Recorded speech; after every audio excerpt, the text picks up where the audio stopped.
Welcome back to another episode of Startups for the Rest of Us. I'm your host, Rob Walling, and in this episode, I talk with Whitney Deterding about product marketing. It sounds really boring, but it's really cool. It's about equipping sales and support and the entire rest of your organization with critical product knowledge as you grow. And frankly, there's a lot more to it as well. It's learning not just how to drive new leads or new traffic to your website, which is marketing, but it's learning how to communicate the aspects of your product, the individual features, the benefits, what you can do with it, use cases, case studies, learning how to communicate that to new people coming into your funnel, to your sales team, to your support team, to your success team. And when you're one or two people, you're doing all of this as a founder. But the moment you have 3 or 4 people on your team, you have to figure out a way to communicate how the product is changing. Otherwise, your prospects and sales and support won't know that. And so we spend 30 plus minutes talking through what type of resources to create. Is it a knowledge base? Is it a wiki? Is it a Google Doc? And then ways of thinking about communicating this to people. So this is definitely a conversation I wished I'd had many years ago. I remember after exiting Drip, I didn't even know what product marketing meant. And learning that as we grew to 50 and then 100 people was fine, but it would have been beneficial had I known about it earlier. Before we dive into that, Tiny Seed applications are open now through February 19th, tinyseed.com/apply if you're interested in learning more. If you're looking for the right amount of funding, amazing mentorship from world-class mentors, a strong, tight-knit community in our Slack group, in-person gatherings, and frankly, the support you need to grow your business faster and stay sane while doing it, head to tinyseed.com/apply. And if you feel like you have more questions about Tiny Seed, we are having a 1-hour Q&A tomorrow morning, February 8th of 2023. Head over to microconf.com/YouTube to be notified when that goes live, or you can click the link in the show notes. And with that, let's dive into my conversation with Whitney Deterding.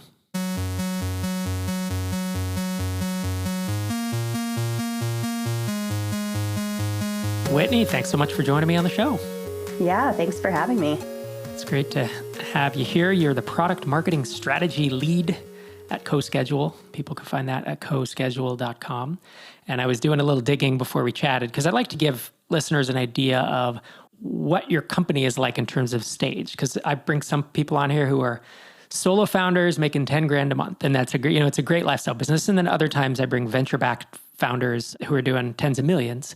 But CoSchedule, I found by digging through the internet, through various sources, raised $5 million in funding. But this year, or I guess it's last year now, 2022, the founders bought out their investors, which is a fascinating story on its own. 3 years on the Inc. 5000, I think debuted at number 153, and north of 50 employees, almost exclusively in the Midwest, and in fact, mostly in North Dakota. Is that right? That's right. Yep. Bismarck and Fargo. So Bismarck's our headquarters, and then we've got a second location in Fargo, North Dakota. And you did a talk at MicroConf Remote a few months back, and you and I got to talking offline. That talk was about SEO and content marketing. But given that you're in product marketing strategy, which it's a mouthful, but and that's the thing I want to, the reason I want to have you on here was there are things that, especially, a founder with 2 employees or 5 employees, back when I was doing this, I didn't even know what product marketing meant. Like, I knew what product was, right? Because I have to decide what to build in what order and usually how it should look, how it should function. And I know what marketing is, and that's getting more people into my funnel. But after we got acquired, we were this big team, and suddenly people were like, yeah, you need a product marketing person. And I was like, I had to Google it, right? So do you want to tell folks what is product marketing? What's that role? Yeah, so product marketing, it's funny that you say that. So I actually got my start working at an agency and then transitioned through a whole bunch of other roles, and then ended up as a product marketing specialist here at CoSchedule. And when I first started, I had very little knowledge of what a product marketer actually did. So I've been on the product marketing team for 5 years, and product marketing is really at its core the team or the person or the role that sets the product positioning, understands the product market fit, understands the market that your product's in, and packages all of that stuff up so that your team can find and connect with your ideal customer. So it's one of those things where let's look at marketing software, for example. So many tools, it's absurd, that exist out there, right?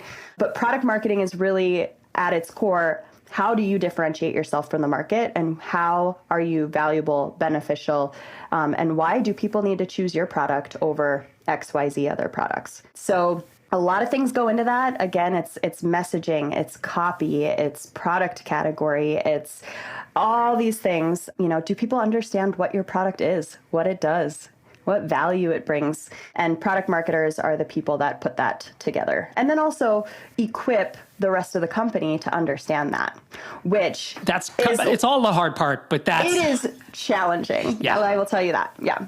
Yeah. I was telling you before we kicked off, I remember feeling overwhelmed. I was VP of product at Drip when we got acquired. And so I went from founder, CEO to VP of product. And so I was running an engineering team and running the product team. And at a certain point, there were 120 people in this company, and I was in charge of, I was no longer just in charge of like, well, here's what we're going to build. Designers help us figure out the UI. And then, all right, now we're going to build it and then we're going to launch it. The salespeople come and be like, dude, what are you launching next month? And I'm like, stuff. And they're like, oh, well, I need to know what that does, how it works, how it applies, how to explain to people. And then support would come and say, what are you launching next month? Because I need to know how to answer questions about it. I need to know how it works. We need to train this person. And then customer success would come and say, we need to know how, because they were dealing with the big clients. And it became, for me, I was like, And so we eventually, we hired someone to basically have our back and, have my back and be able to do that. That's exactly the role that as an early stage founder, you just do it as a founder. You're 5 people. So whoever's running product is doing product marketing. But as you scale up, even at I would say 10, 15 people, if you're still doing it, that's fine. The role has to be filled, whether it's a dedicated person, which usually is kind of expensive, or whether it's someone's half-time job who is thinking about positioning and internal communication. Mm-hmm. And that's the thing too, is it's internal communication and external communication. So does your team know how to talk about this new product, this new feature? Does it impact customers? Does it impact people that are searching for your product? Because sometimes product teams, they're launching incremental small features that, aren't going to change the way you inherently talk about or sell your product, right? But it might change how a customer uses that product. And so it's even delineating between which audiences are going to care about this and who needs to know what's happening. Who is this for? And product marketing really puts those things together. What is the solution? What is this feature product for? Who is it for? And how do we let them know that it's here? And how to use it. And then, but all of that stems from equipping your team, your customer facing teams, to do that successfully. So that's going to be your salespeople, your customer success team, your customer service team, anyone fielding support tickets, live chat. All of those people need to be in the know and need to know how to talk about it in order to support those prospects and customers.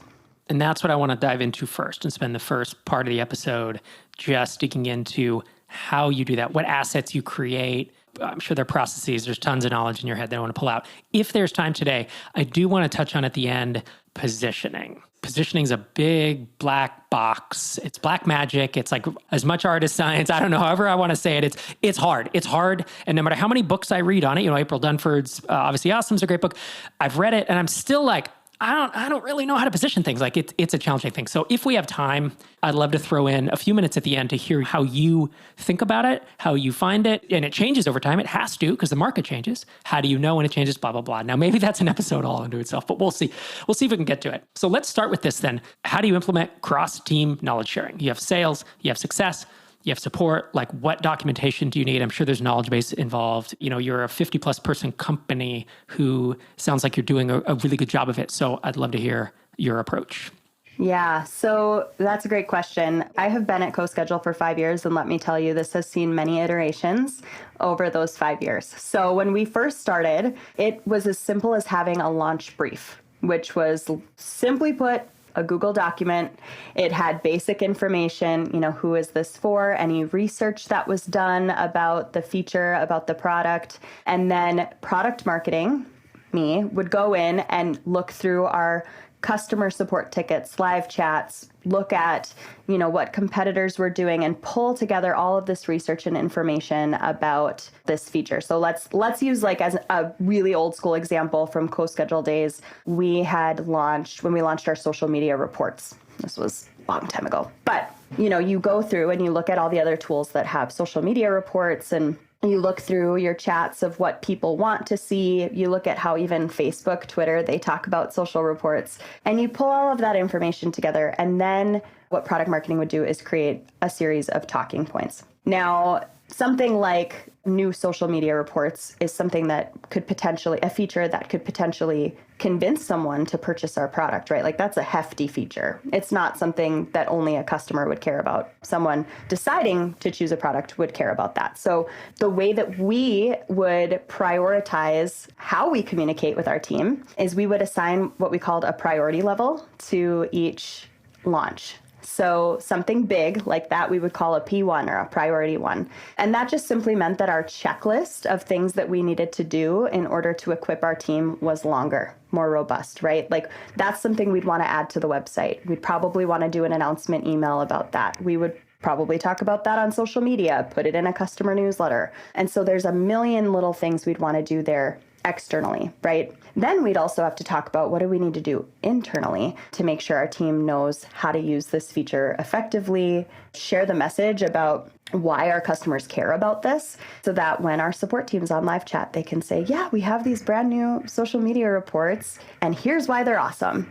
And they can deliver kind of a talking point that's been kind of pre-structured for them. So depending on the priority level or the level of the launch or feature change, we would have these priority lists. And essentially it's a big old checklist that we would go through. But at the start, it was those talking points, because nothing else can move forward until we know how we're going to talk about them. So if it's a feature that needed a name, like something brand new, you got to name the feature. What are you going to call it? How are we going to describe it? How do we talk about it? What are the benefits of this feature? Why should you care about it? And that's one thing that product marketing, we joke about this all the time. We say, whiff them. What's in it for me? If your talking points can't answer what's in it for me as the customer, they're not good enough. And so making sure that, our sales team and our customer success team, all those other people that need to be talking about the product are equipped with those talking points so they can answer those questions as things roll out. But yeah, it's essentially that big checklist that we would roll from.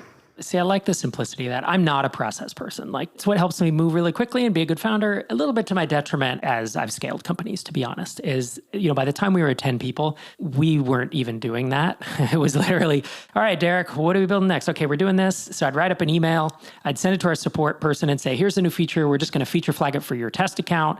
He'd go in and play around with it. He'd be like, this makes sense. I can support it. We only had one support person. We had 2 customer success, and I would go to Anna, who was head of customer success, and be like, we're in the same room, right? So I'm at a whiteboard and I'm like, it's going to do this and that. And she's like, oh, this sounds great. I'm excited. And then we'd talk to developers and they'd build it. And that's what we did. We have no documentation. It was amazing in the early days. We were so fast and we didn't need to do, but to be honest, since I was essentially running product and marketing, I kept dropping the ball on integrating. We would announce the new feature. We'd tweet about it. We'd email the list and then that would kind of be it. I'd forget to update the marketing website with new features. I'd forget to should this be integrated in onboarding or not? Where else should this be surfaced? And to have even a single checklist like that, it doesn't sound like too much process to me. And I wish it's something that I had implemented back then. No, and I actually pulled it up in preparation for this conversation, our old prioritization matrix that we called it. And it's literally just a Google sheet. And it's got along the left-hand side, talking points, branding, CSR training, email, blog post, announcement. I mean, it's just got all these items, right, to check. Internal training, product education help, CSM resources, and you just go through the list. And if it's on the list, we just put it on our own list, marketing's list, and we start cranking those things out. And it makes it feel less overwhelming, and you don't feel like you've missed something, because that's so easy to do. I mean, it's so easy to do because there are a million things happening at once. So something as simple as a checklist to start, like we had a checklist and then a launch brief. And then the formal launch brief had the final talking points, the day it was launching, who got it, what that communication plan was going to look like. And then we'd just share that in Slack with everyone. And then everyone had access to that information. And to be completely honest, that hasn't changed significantly process-wise. But the tools we use as we've scaled have changed to make that knowledge sharing a little smoother and a little more formalized.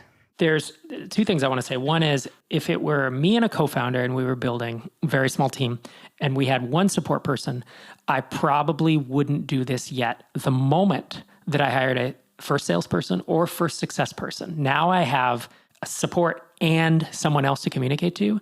That's where spending 30 minutes, 20 minutes to write up you called it a launch brief, I think. And I think you can, I Googled like, what is a launch brief, product management, just to see if there's other examples. Some places are calling them product briefs, but you can get examples of these online of like, here's 6 things to include in it.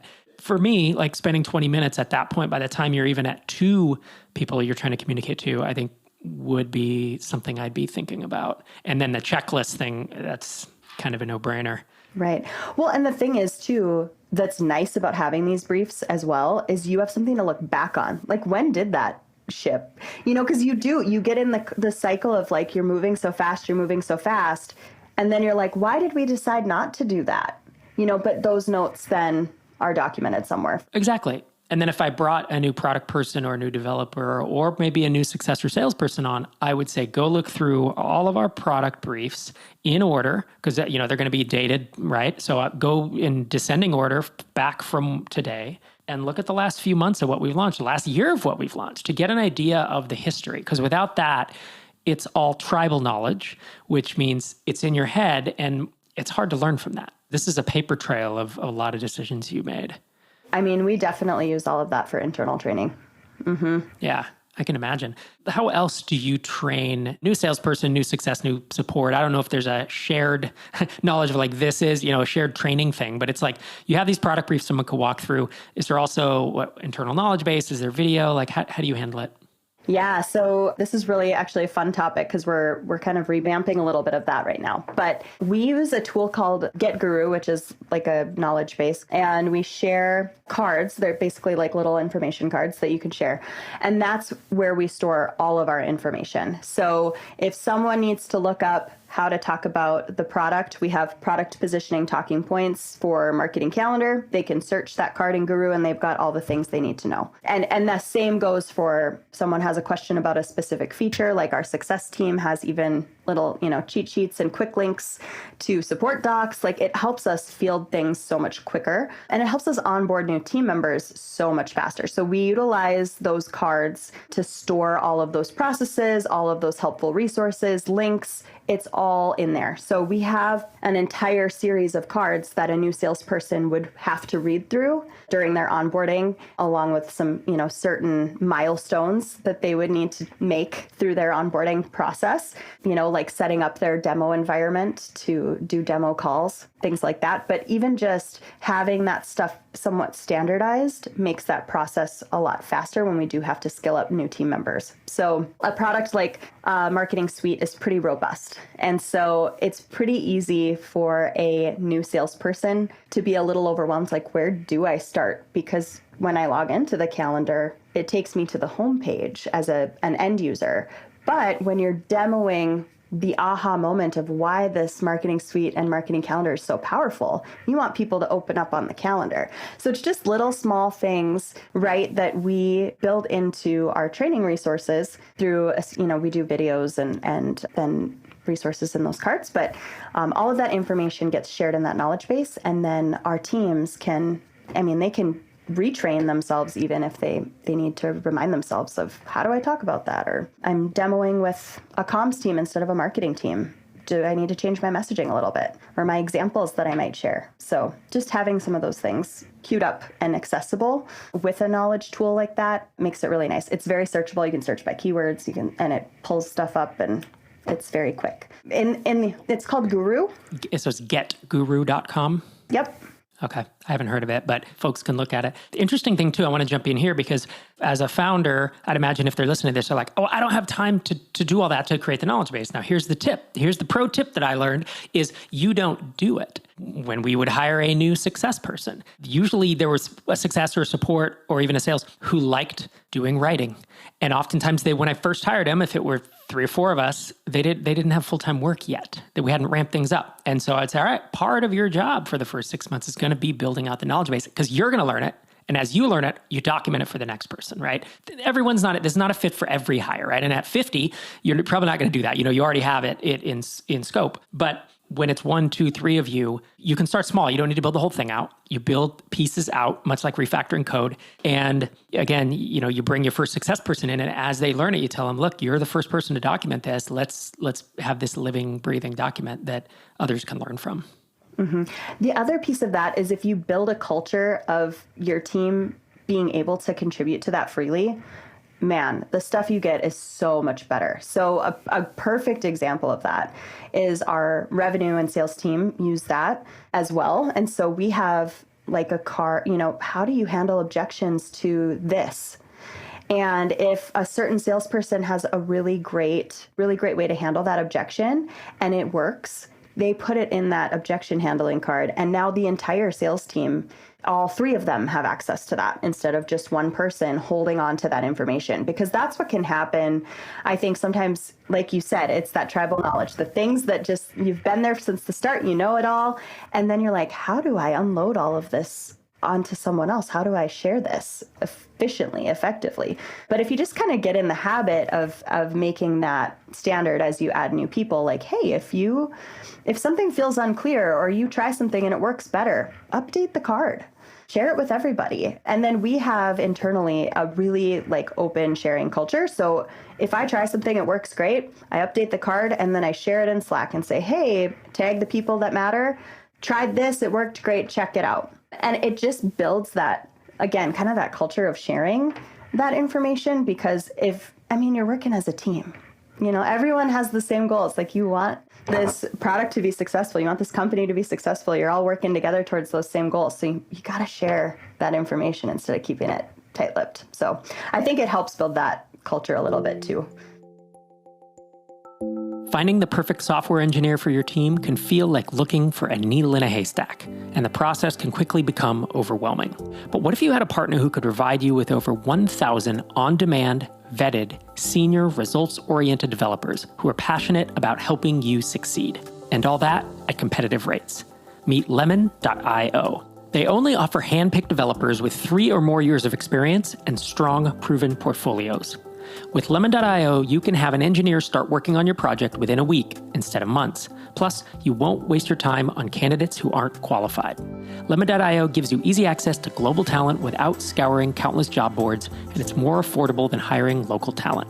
And if anything goes wrong, Lemon.io offers swift replacements, so it's kind of like hiring with a warranty.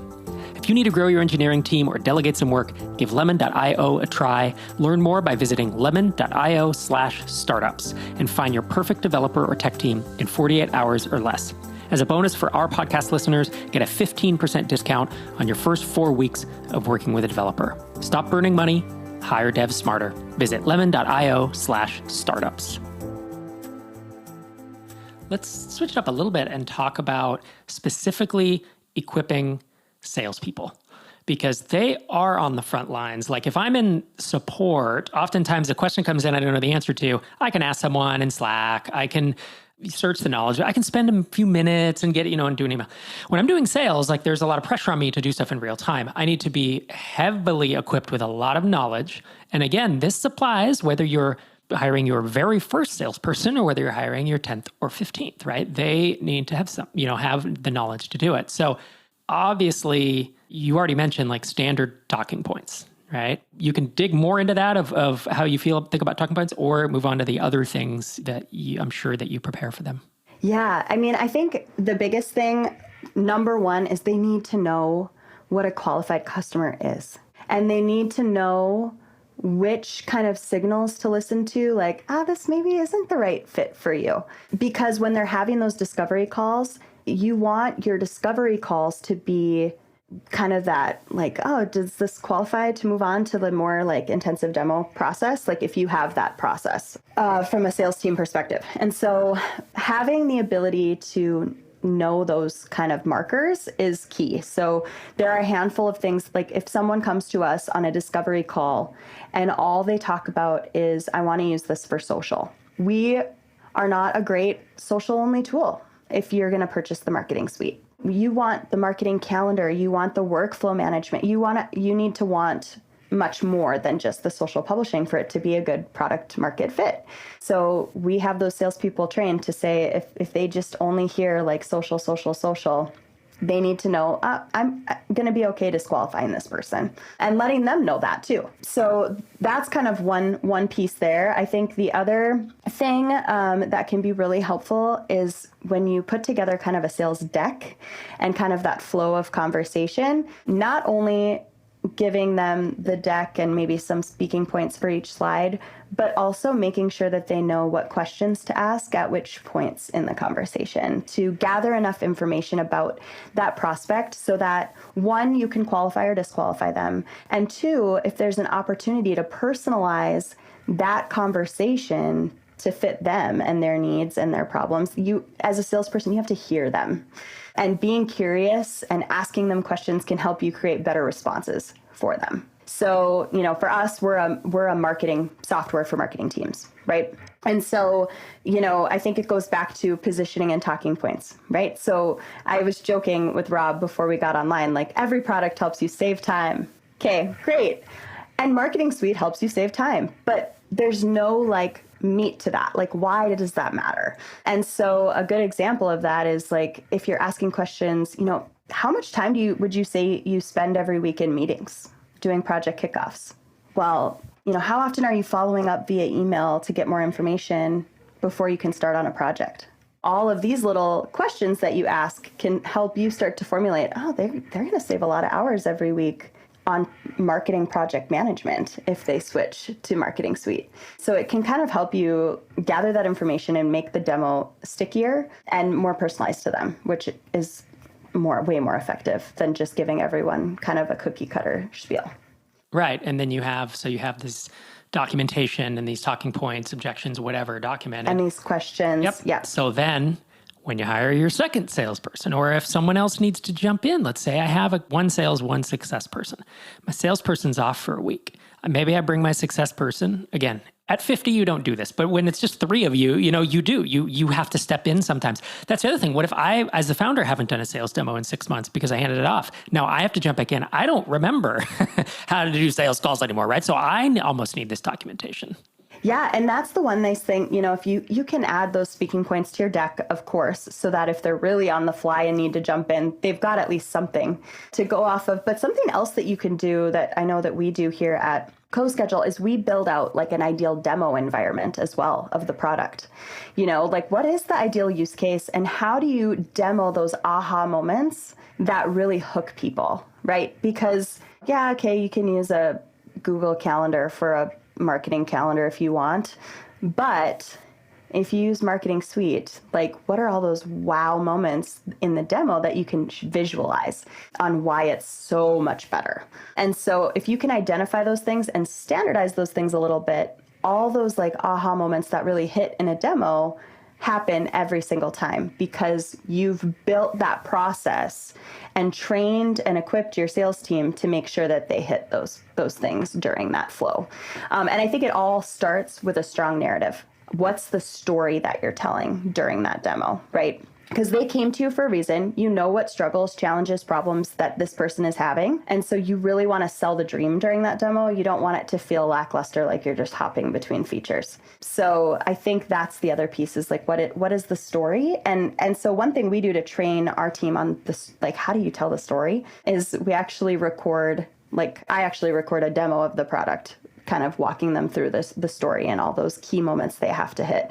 And we call it like our standard demo. That's the beginning of the demo. You have to do that. And then after that, we always say it's choose your own adventure. Like let the customer, the prospect steer you and you can answer and field specific questions. But this kind of standard demo, the standard story is something that you want to hit in every single demo call. And that helps skill people up pretty quickly. And it's maybe only 20 minutes of a 45-minute demo, but it's making sure that they hit those main items every single time. One other thing, something we do during that training process is the salespeople that are training in do mock demo calls with different people on the team so that they can get comfortable and we can throw objections at them in real time before they actually get on a call. So, depending on if you're really new, you might not have time to do that. And that's okay too.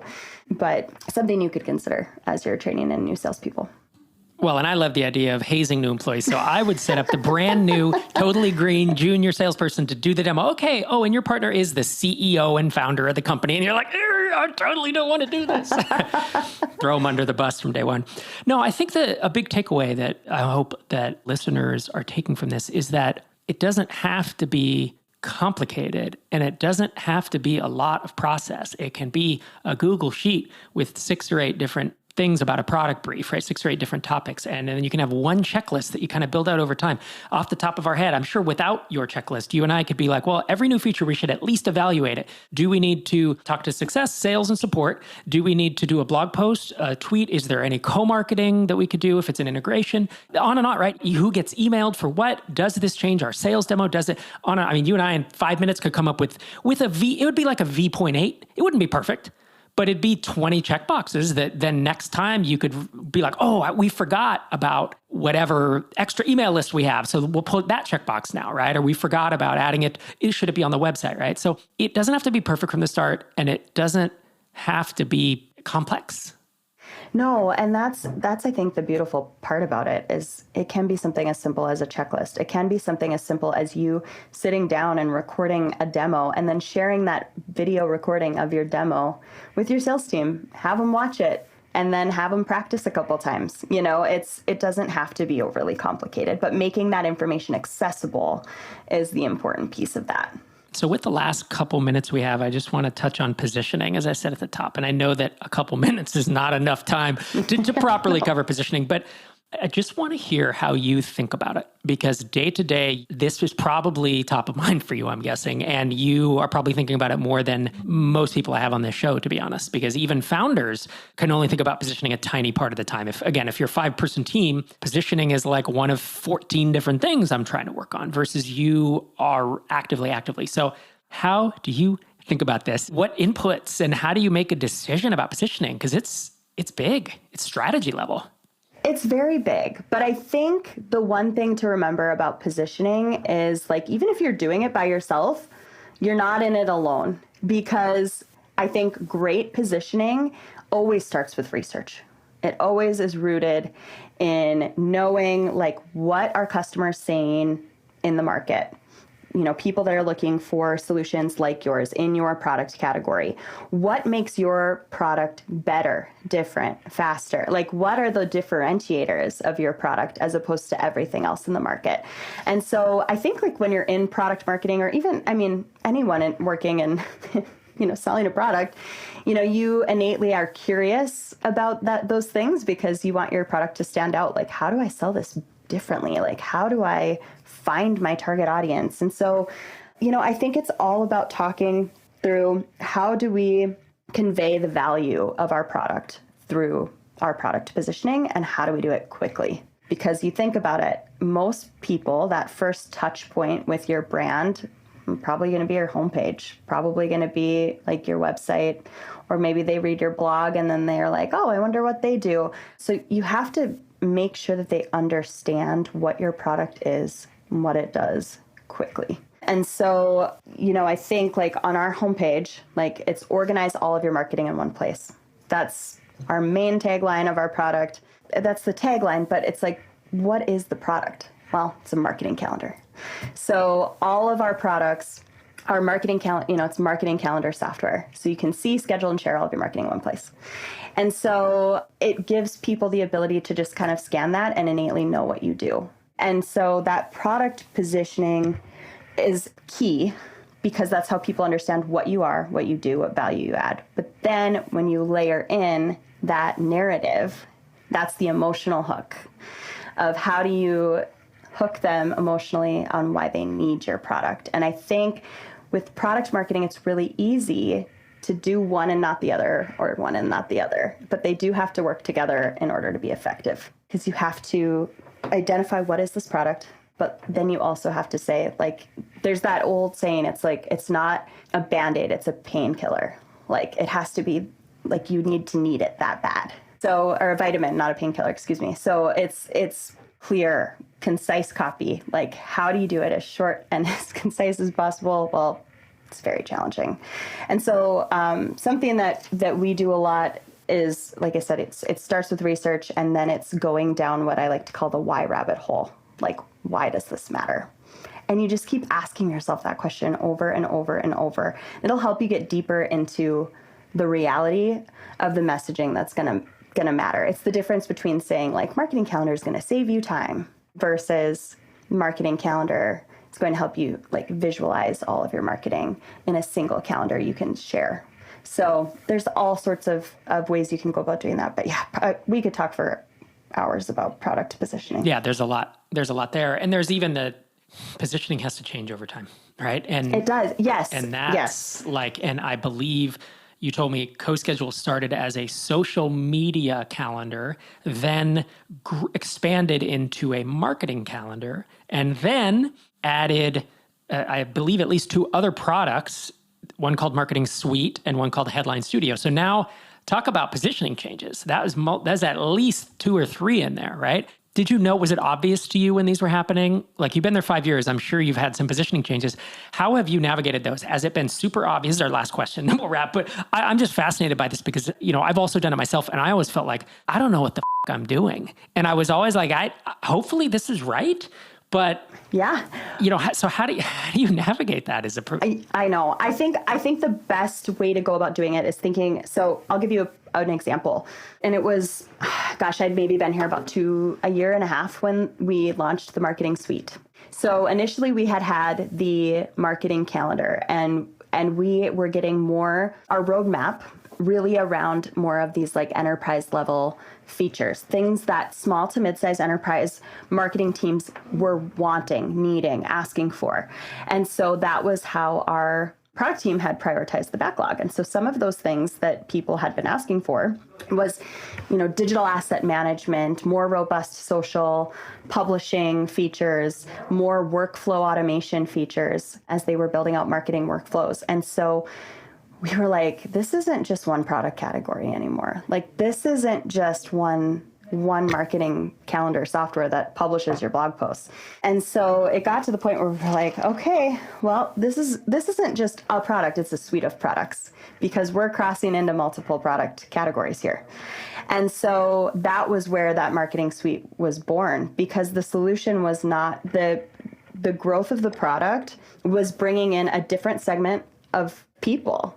Right? Like, we were able to properly serve, these mid-size enterprises and these larger teams with more complex workflows that were, having some of the similar challenges of wanting to be able to visualize all their marketing in one place, but they also wanted to do this. And so, by listening to the customer and collecting that feedback from our customers, that helped our product team, build out that roadmap, as well as the market, voice of the market, as well as voice of the customer. We were able to transition and launch that Marketing Suite product, which then, of course, significantly changed the product positioning and actually just created an entirely new product. So yeah, it's a wild ride. I mean, and I think, we've stepped away from wanting to be known as a social media only calendar, because we do so much more than that now. And social is a lot different than it was 5, 6 years ago with, influencer culture and TikTok and video. It's very different than it was just publishing your blog and posting it on Facebook, Twitter, LinkedIn. So as the market changes, you just have to adapt. And I would say, like, just keep a pulse on your customers, what they're saying, and the questions that are coming in, because that will reveal so much about where the market is going and if your positioning is still hooking people, right? Like, if you're getting more discovery calls and people are saying, do you do this? And you're like, no, absolutely not. Something's off. And it's time to readdress that positioning and clean things up a little bit, try some new stuff. Yeah, I've been through several repositionings myself, both with like my last SaaS product Drip went through, it was really 2-3 iterations of it evolving. And each time the positioning, not just the homepage, but everything had to adjust. And I felt like with MicroConf, we've done that too, because MicroConf was an event. It was just an in-person event. And then it was 2. And we did 9 last year, and now it's an online community and it's an in-person community, and we do mastermind matching, and it's like no longer a conference. So like positioning has evolved, right? So that you can check the headline. And it's always tricky, but if you do nothing, you will find that the market changes and that bad things will happen. Either you'll get left behind and you'll lose. Here's what nobody talks about. You can lose product market fit. You can lose it. You can have it and you can lose it because the market will drift if you don't chase it, both either with features or with, when I say chase, constantly work on refining it, right? Keeping it. You can lose it as fast as you found it. It's really interesting. So with that, Whitney, it's amazing having you on the show. Thanks so much for showing up, dropping your knowledge. If folks want to see what you're working on, coschedule.com. And any social media handles you'd like to share, if folks want to keep up with you? Yeah, if they want to follow on Twitter, I have the world's longest last name. So it's at Whit Deterding instead of Whitney Deterding. And you can also connect with me on LinkedIn if you've got questions. I'm happy to chat a little bit there too. Not too many Whitney Deterdings online. So I know, you are lucky to have that. That's great. Well, thanks again for coming on the show. Yes, thank you for having me. Thanks again to Whitney for joining me on this week's episode. Hope you enjoyed it. This is Rob Walling signing off from episode 647.